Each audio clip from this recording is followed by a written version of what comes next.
Good evening, everybody. Do you remember when we got up to last time? Did we start Perek Beis? Shrugs. Okay. I think we did start Perek Beis, but I think it's a good place to start again from. And I want to preface the remarks by saying that Perek Beis is all about. This is the first step. The first step up the ladder, after examining, as he says, what a person's supposed to be doing in this world. What is this world all about? And I'm not going to go into that again. You can read the first chapter. We went through it in some detail. But once that's clarified to you, once it's clear to you that this world is all about getting to Olam Haba, and getting to Olam Haba is all about doing the mitzvahs properly and how dear the mitzvahs are. So what are the things that are going to help us to do the mitzvahs in such a way that we can rise up the ladder of spirituality? And nowadays, there's a lot of people nowadays want to feel spiritual. They're not so interested in being spiritual, like internet Kabbalah. It's like I want to feel spiritual. Now, I'm not saying there's anything wrong that you should feeling spiritual is wonderful, but feeling spiritual only makes any sense and has any reality to it if, in point of fact, you are more spiritual. Which the only way to be more spiritual is to do the mitzvahs better, because Hashem gave us these mitzvahs to be close to Him. So it's an illusion to think that you can be spiritual without doing the mitzvahs. The better you do the mitzvahs, the more Torah you learn, the better human being you become. And of course, that's what Mussar is about. And Mussar is kind of a bit daunting in a way, because you think, wow, can I really change myself? And it's changing yourself. Rav Yisrael Salanta said it's easier to learn all the Torah than to change one midah. But if you can't change a midah, one character trait, at least you can direct it. And that's really the most important thing to understand, that there is, to a certain extent, a person can move up. I'm not going to say how far you're going to move up. None of us are going to become Moshe Rabbeinu. None of us are going to become Avraham Avinu. None of us are going to become the Vilna Gaon. I don't know, excuse me for insulting, maybe somebody in this room will become the Vilna Gaon. But it's highly unlikely, and speaking for myself, maybe I shouldn't say that, but again, one should never limit one's ability to rise up. One should always be tremendously optimistic, because it's amazing what a person can do. But it's very, very difficult. As I said, Rav Yisrael Salanta said that it's easier to learn all the Torah than to change a single midah. But whatever you do, however little it is, there's no such thing as little when it comes to spirituality. And we're going to see that tonight. Every small step that you make, every step up this ladder, the Mesilat, up the path, up your own pathway, is something of inestimable value. It's an amazing thing, and it shouldn't be belittled. And the Yetzer Hara will do everything he can to tell you that what you did is insignificant, it doesn't matter, you did nothing, you're garnished, mit garnished, you're nothing and nothing. And this is the biggest enemy of a person, is to feel that what he's doing is insignificant, is more than insignificant, has no value to it. He also said, Rav Yisrael Salanta said that when he was a young man, he started off and decided, like most people, he was going to change the world. I think somebody once said, if a person's not a socialist when he's 18, he has no heart, and if he's still a socialist by the time he's 40, he has no brain. Everybody, when they're young, is idealistic, or they should be. And Rav Yisrael Salanta said when he was 18, he thought he would change the whole world. And then a few years later, he realized that changing the whole world was going to be too much. So maybe he would just change the city that he lived in. A couple of years later, he realized that was going to be impossible. And eventually, he came to the realization that if he could change himself, that would be an enormous achievement. So again, it's enormously difficult, but it's possible. And even a small change is not just small change, forgive the pun. It's a tremendous achievement, and it should be treasured and guarded. And so, given that in mind, we're now starting Perek Beis. Forgive me if we did it last week as well, but of course, like all Mussar, yeah. I remember based on notes, we were talking about watchfulness, and that Yetzer Hara urges us not to sink. That's what we. Okay, all right. So we're going to go over a little bit, because I'm a good territory here. Because first of all, the Mussar, the whole idea of Mussar, as he says, the Mesilat Yesharim says in the introduction, you'll get nothing out of this book by reading it once. So the only way you get the only way you chip away at all the presuppositions and the concrete that we set our personalities and our aspirations in life is by constant review, constantly going over it and over and over and over and over and over. So if we do it twice, I'm sure that's not going to be a bad thing. Anyway, so the first step up this ladder after the realization of what a person is supposed to be doing in this world is what he calls watchfulness, zahirus, which is also translated as, I forget what he called it there, watchfulness probably, watchfulness, care, zahir, being careful. And as I said yesterday, we can translate with this one word. The one word is think. Think. So, I'm not going to go, I remember where we are now. And I think we got as far as Hine Yirmio Haya Misonein Al Roya B'nei Doro. Because they were, have you got that, Jeremiah?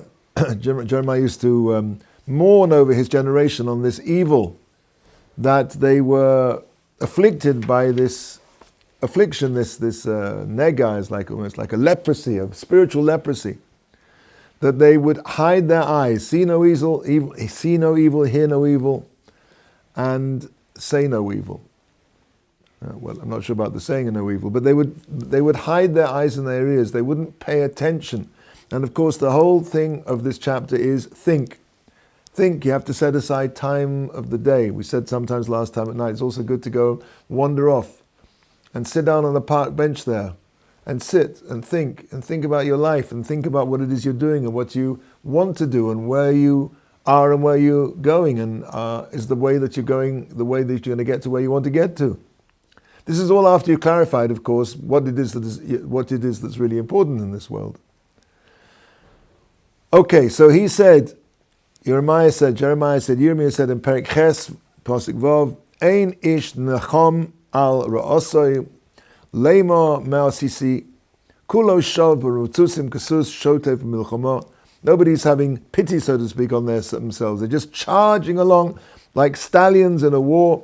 I remember we were doing this last week. They just follow their rote, their habituation. Without any kind of giving time to themselves to check their actions and their ways. And it comes out because of this, they fall into evil, into destruction, spiritual destruction, without even seeing what's happened to them. We said before, he has two mashalim, two parables, like a blind man walking in the night, like somebody next to a river, he can fall off. Now, everybody's got the paragraph. This, I think, in English should probably start off the however. I don't know, not all the paragraphs are the same.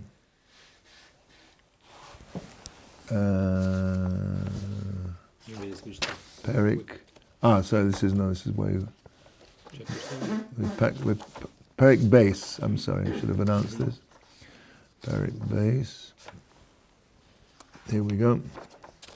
Jeremiah, and then it doesn't have the same paragraphs.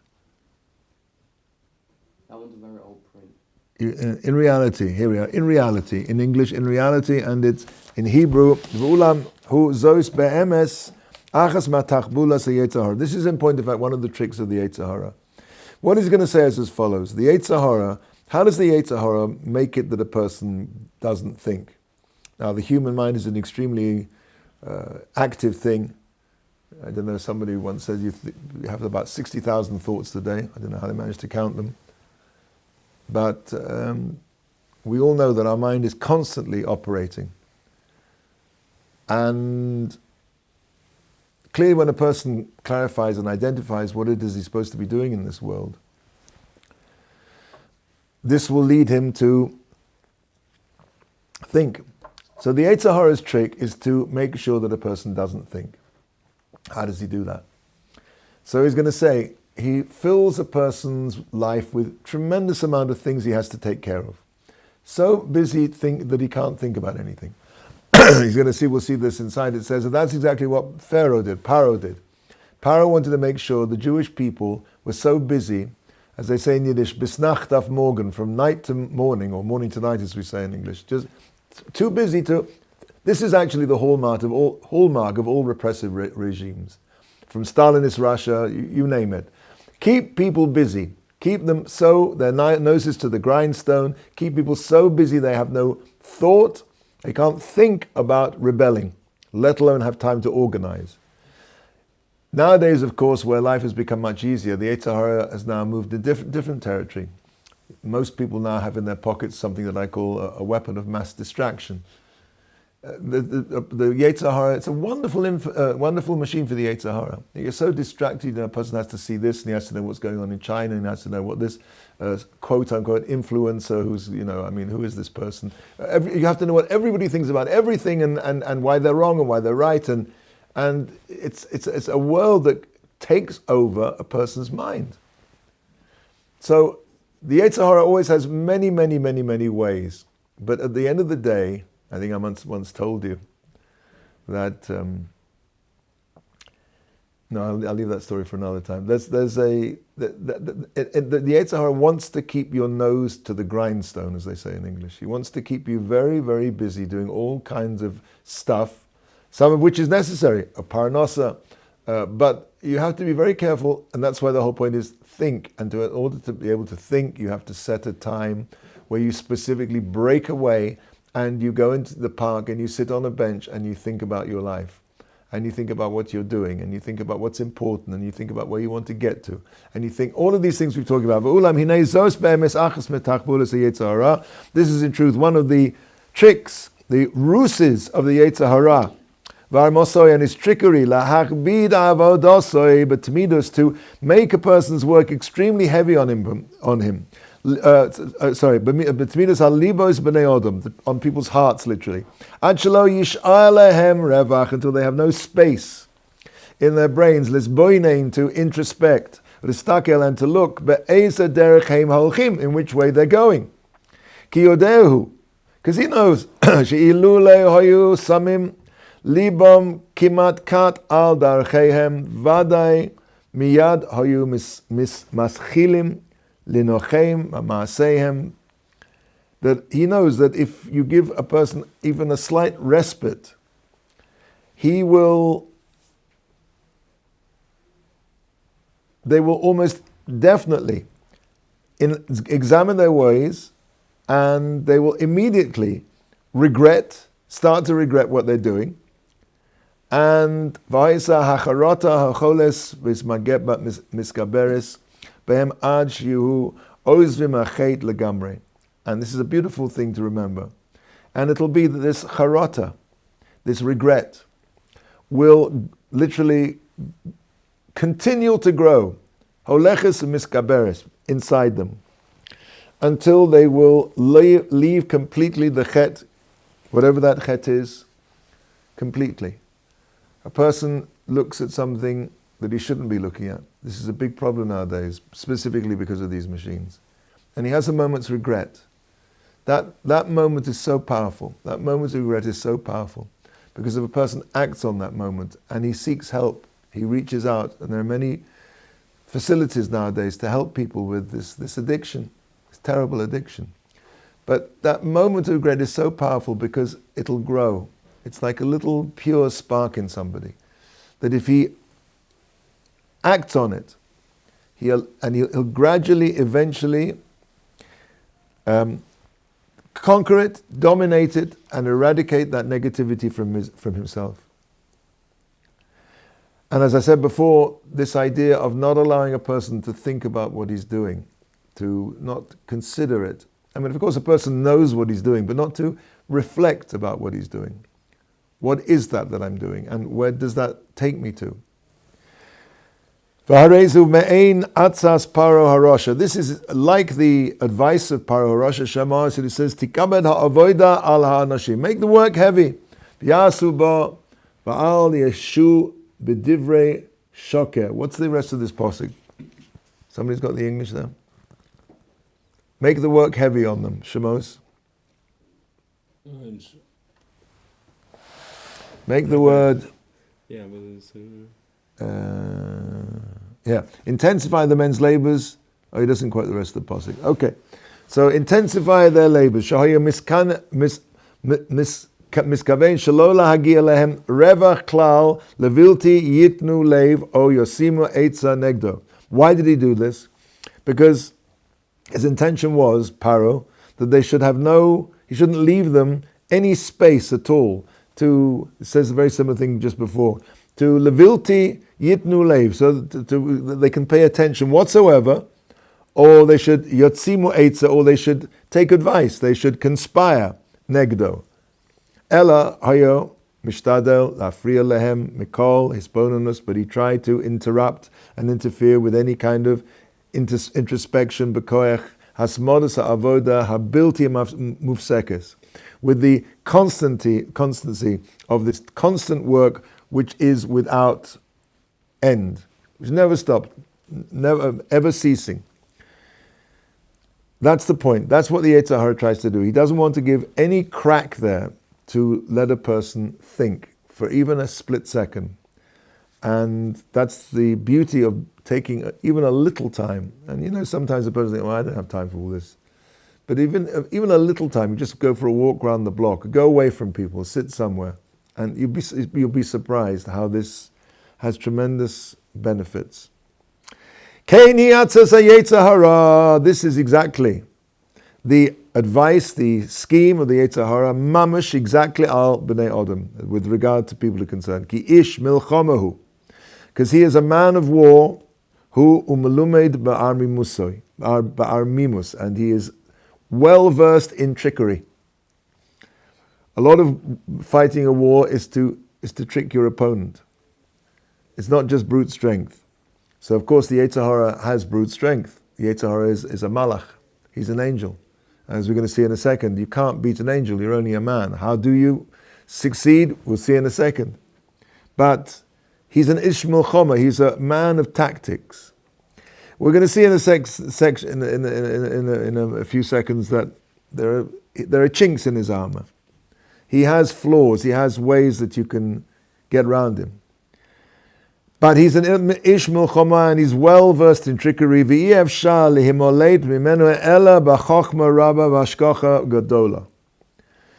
Now he says two things here, that it's impossible to escape from the Yetzer Hara without two things. Great wisdom. Great wisdom doesn't mean you have to be it means you have to be sensible, you have to have your head screwed on. And hashkafa gadola. Now the word hashkafa, lashkif, means to look forward, to look out. So here we're talking about something where he's hinting to here the big weakness of the Yetzer Hara. The Yetzer Hara is extremely powerful in the moment. The Yetzer Hara, when you're walking down the street and you're not prepared for this, and the Yetzer says, "Look over there," or "Do that," "Do this," "Do this," "Do that." In the split second, it's very difficult to muster your forces against him. But he's also extremely short-sighted. The Yetzer Hara does not have the ability to say to a person in a week's time, "I want you to go and do this Aveira in a week's time. I want you to go and eat in a Big Mac in a week's time." This is what he's talking about, chokhmah. A person has chokhmah, what does that mean? He needs to realize that come the moment he's going to be very, very pressed, he's going to be overpowered probably. And the hashkafa is to think and work out how he can avoid getting into that situation. Now there are many times in one's life where you end up in a situation which if you'd thought about it, think, beforehand, you'd have thought this is going to happen and that might happen and this might happen, and you didn't treat that seriously enough. And so you ended up in trouble. So this is what he's talking about. The Yetzer Hara is enormously powerful. The Yetzer Hara is a malach. By the way, it doesn't say anywhere that the Yetzer Tov is a malach. Malach means an angel. An angel is much more powerful than a human being. But a person has chokhmah and he has hashkafa, or he could have. The Yetzer Tov is the seichel. The Yetzer Tov is a combination of chokhmah and hashkafa, of thinking about what the danger is and figuring out how to avoid that. So, Huma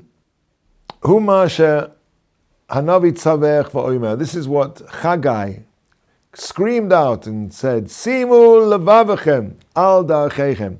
Pay attention to your ways. Shlomo Amar b'chochmoso, and Shlomo, King Solomon, said in his wisdom, Al titein sheina leinecho. Do not give sleep to your eyes. Usnuma la'afapecha, nor slumber to your eyelids. Hinotzeil ketzvi miyad. Rescue yourself, flee like a deer immediately. Uketzipo, and like a bird, miyad yakush, from the snare, from the trap. Achron Zichron L'Rocha Omru says in the Gemara, says in Sota, Kol Hasam Al Chosov Olam Hazeh. Sorry, Kol Hasham.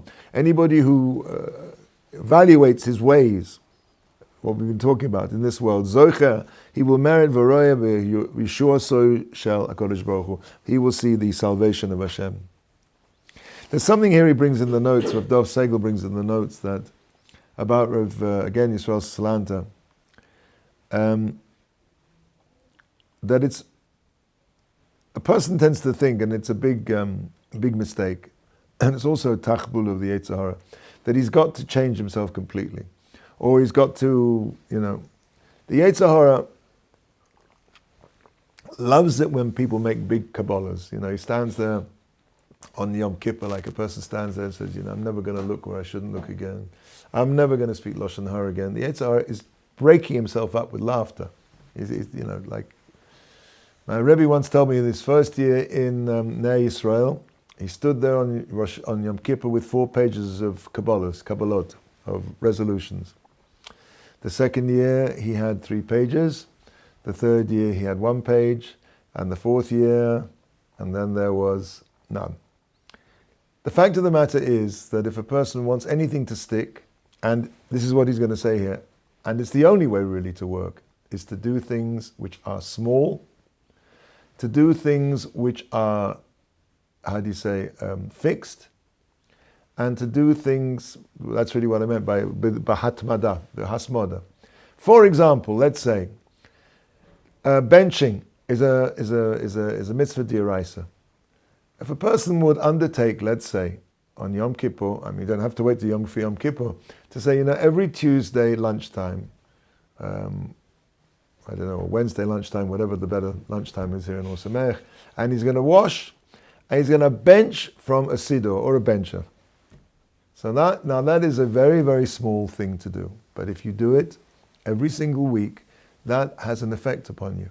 That draws down the effect of the Kedusha, of the Birkas Hamazon, of the fact that these are brachas which are the root is in the Torah, and everything that's attached to that Kedusha which a person has, and it starts to spread outwards in ways that you won't even realize. That this one small thing, he says, Rabbi Yisrael Salanta Haya Oimer, Shemasbik Sha'adam Yikabel Al Atzmo Afilu Davar Katan. It's enough that a person accepts upon himself even one thing.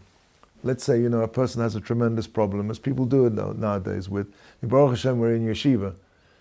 People who is in art in the world, in places like New York City or whatever, and working in business or whatever, and he's working with non-Jews, and he's working with ladies who are not properly dressed. He has tremendous nisyonos every day to look at things that he shouldn't be looking at. He's probably, he's in an office and he has to use the internet and things are popping up all over the place. Schrecklich, it's terrible.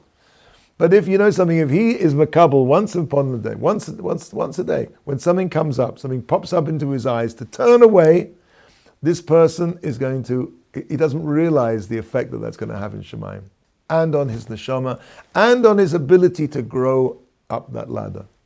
One thing leads to another, as they say. The important thing is to figure out which direction is that one thing leading to. That's the whole key. It really doesn't matter how fast you go. This is a big, like Yetzer Hara in our generation is speed, right? Everything is speed. Nowadays, nobody really knows where they're going anymore, just as long as they can get there fast enough.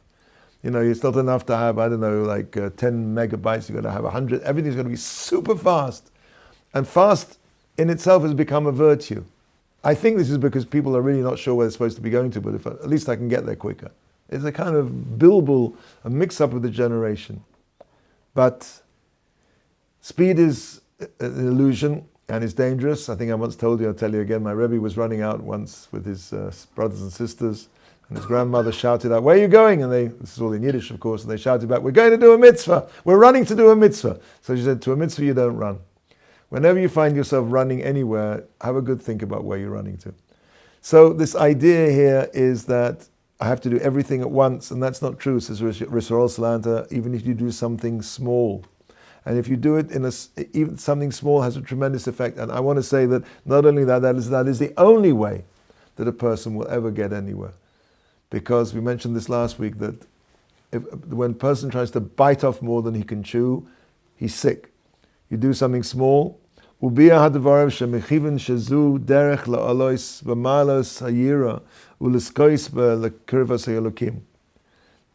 means is, he says that this is the way.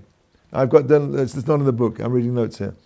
And the explanation of Yisrael Salanta's words is that he should have kavanah, that this is the way that he's going to rise up in these levels of fear of heaven, Yerushalayim, which means not doing things wrong, uliskois l'kirves Elokim, and to merit to be close to Hashem through doing the mitzvahs aseh. And mimela zeh ma'asher mutal ala adam. This, therefore, because that's what a person is supposed to be doing. Lasos psia va'od psia lechavein ma'ala. To do one step and then another step with the idea of growing up all the time. To get to a high level. It's impossible to jump to a high level. A person has to start b'tzad katan, with a small step. The Gemara in Yuma says the person who comes to purify himself, they help him, he gets help. So one small thing that you accept upon yourself, and you do it with hatmada, with regularity and application, changes your life.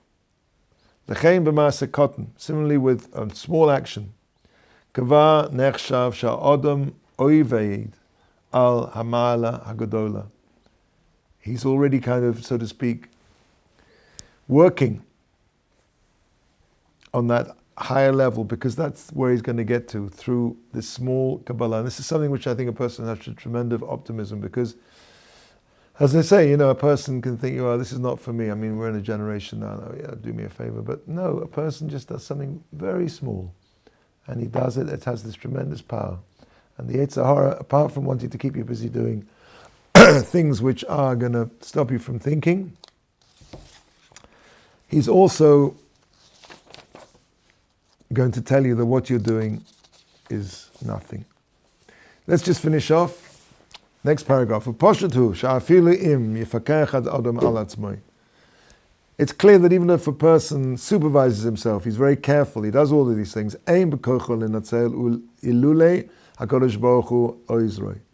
It's not impossible for a person to succeed unless Hashem helps him. As we said, the malach, the Yetzer Hara is a malach. Hua Yetzer Hara, he's the same, the Yetzer Hara is the same as the Hua Hamakatreg. He's the one who is down here, the Yetzer Hara, who tempts the person to do something evil, the Gemara says. And then he goes upstairs and he speaks Lashon Hara about the person. He sneaks on him to the heavenly court. Hua Malach HaMovis, and he's the one who's sent down to take the person's life for the Aveira. You can't beat the Yetzer Hara by yourself, but what you can do is you can merit to have divine assistance. And how do you do that? Because the Yetzer Hara is takif ma'od, very strong. Ukamah HaKosev says in the Pasuk in Tehillim, Tzofer Rosha, the Tzaddik, Umevakesh Lehimosoi, Hashem lo ya'azvenu biyodo. Tzofer Rosha, again the same word actually, Tzofer, to look out. He's searching out. The Rosha, the Yetzer Hara, is spying out for ways to trip out the Tzaddik. Umevakesh La'amiso, he wants to kill him. And Hashem will not abandon him to his hands. However, there's a big but here. Ach im ha'odam mefakech al atzmo. if a person is prepared to do his part of the bargain, which is to supervise himself. Again, this chapter is talking about think. A person has to think, and he has to try his best as well as a result of that thinking. If a person does what he can, even a small action, as we said before, apart from that small action, building inside himself and making himself a better and a purer person all the time, that also means that he warrants, he's zocher, he deserves the help of Hashem. That is what a person, as they say, there's an expression in English, God helps those who help themselves. There's another expression, God help those who help themselves, when they put their hands in the till. Anyway, that was a joke. So God helps those who help themselves, meaning, but it's not just that. God will not help somebody who doesn't do something on his own. Because why? Because im ein ki im hu eino chos. If he doesn't have pity on himself, mi yochus olov, who should have pity on him? This is exactly the same thing as Chazal teaches in the Gemara in Brachos, Lamed Gimel, Lamed Aleph. Kol mi she'ein bo deya asur l'rachem alav. Anybody who doesn't have deya, knowledge. That doesn't mean knowledge of things. It means somebody who doesn't use his cup. Somebody who doesn't use his cup in the way we've been talking about now. Somebody who doesn't think. It's asur l'rachem alav. It's forbidden to have mercy on him. And that's exactly what it says.